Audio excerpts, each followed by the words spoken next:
The Stanford regional or super regional between number 2 overall seed Stanford and the underdog UConn. Similarly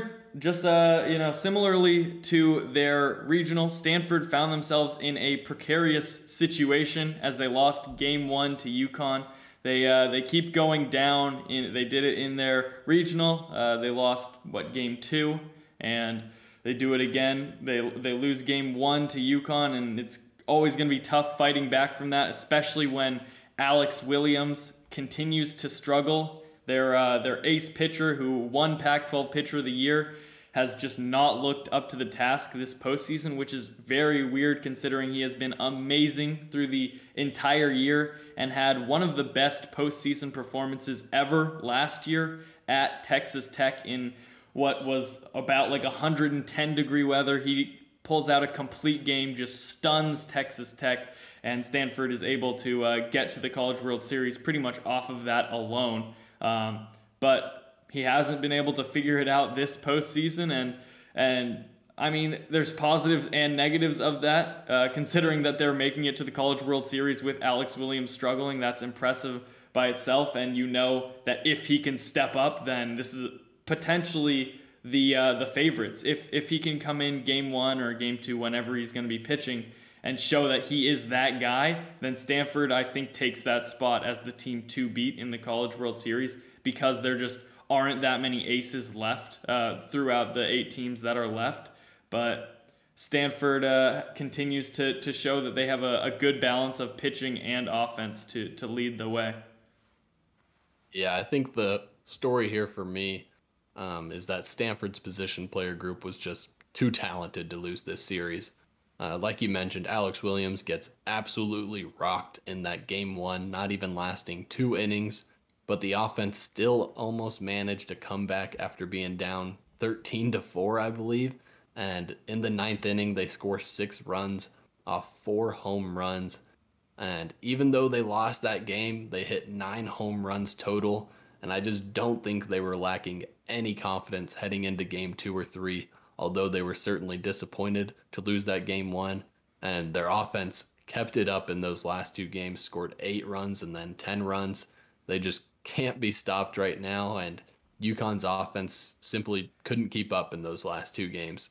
So I'm not surprised at all by this result, but I am impressed by the effort from that UConn team, and I was impressed that they did make it a tough series win. I thought Stanford would make it look a little easier.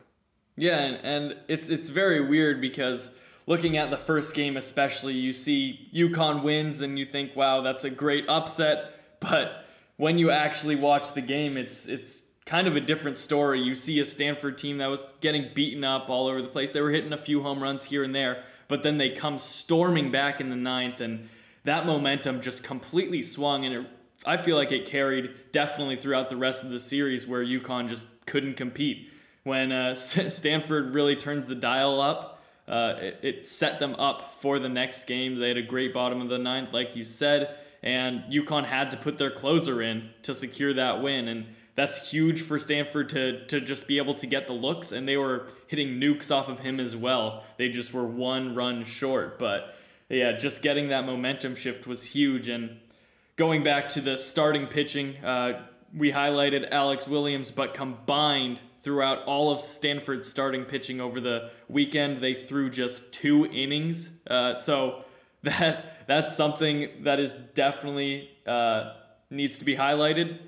This is a Stanford team that had obviously Alex Williams. They had a few decent starters. Quinn Matthews is the guy out of the bullpen, but this team had an iffy bullpen besides him. And for the bullpen to show up and kind of shut down UConn's offense was definitely a good sign for them looking forward, and is definitely dangerous going further on if their bullpen can play as well as they did and their starting pitching can give them more outs. It's going to be tough to beat this Stanford team. Yeah, I mean, impressive stuff by the Stanford team, making it back to Omaha back-to-back years. Dave Esker has that program back on the right track, but like you mentioned, the starting rotation really needs to get it together. Alex Williams needs to show out and go back to being the Pac-12 pitcher of the year like he was this season needs to pitch like it again in order for them to have any chance at actually coming away with the title in Omaha. Yeah, and they'll be facing a very, very difficult challenge in Game 1, going up against unseeded Arkansas, even though they look way better than an unseeded team. They beat number 10 overall seed UNC in the Chapel Hill Super Regional. Both games were low scoring. The starting pitching was very good for Arkansas, not giving up any runs in 11 2/3 combined innings between Connor Noland and Will McIntyre. So that's what you like to see about with Arkansas, especially since their offense was a little cold this past weekend. We've seen what they can do when they're hot, but this pitching really led the way this past weekend against a very talented UNC team, which was extremely hot, winning their conference tournament. But Arkansas is, again, like we've said with a few of these other teams, a team that is showing their full potential at the right time, like we thought they could do, and they have been doing. The bright lights are on, and they're showing up. Yeah, Arkansas's story is almost identical to Ole Miss. They're a preseason top 5 team that was predicted to make it to Omaha, but they had a disappointing regular season. And for us to say that it was a disappointing regular season for Arkansas is funny because they had 18 wins in the SEC, which is very impressive. But when you watch them play, it just was never really that impressive. They never clicked on all cylinders, and they weren't quite the caliber of team we expected coming into the year. But now it's the postseason, and they've absolutely flipped a switch. They are clicking and ready to finish the season in a way last year's team was unable to do. And they honestly might be the scariest team to play heading into Omaha, just given the talent on that team. And I think that whole roster up and down is hungry after the way they went out last year. Yeah, I mean, I feel like this is a very common theme where you see a team that underperforms in the postseason one year, and the next year they come back firing on all cylinders, ready to show what they should have been able to do the previous season. And this Arkansas team seems to be that team that can get that job done. But them against Stanford should be an amazing matchup.